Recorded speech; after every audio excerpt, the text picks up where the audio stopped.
Okay, so guys, yun, sa mga nagtatanong kung paano bumili ng e-coin ngayon 2025 sa stove gamit yung GCash, tuturuan ko kayo paano tutorial yun.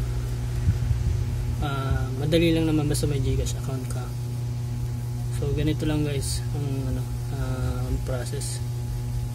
Open nyo lang yung GCash.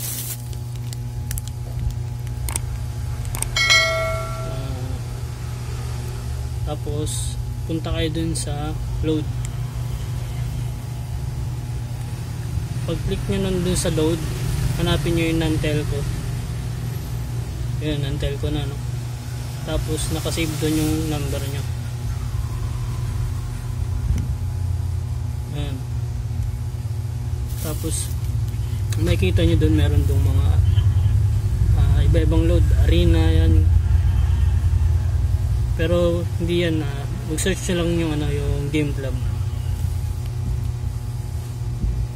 Yan, game club.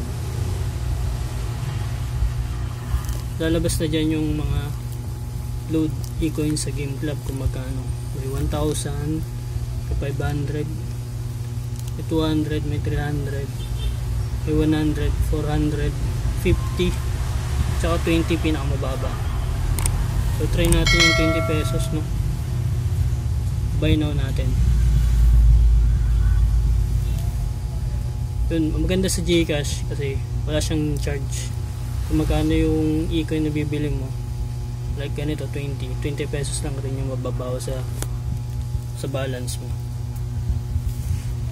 Yan, successful.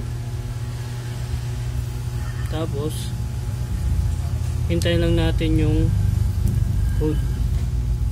Pag text yun, ite-text ng GCash yun yung code. Ito, masok na sa akin. Ganun lang guys, madali lang. Subscribe kayo kung nakatulong ako. Salamat.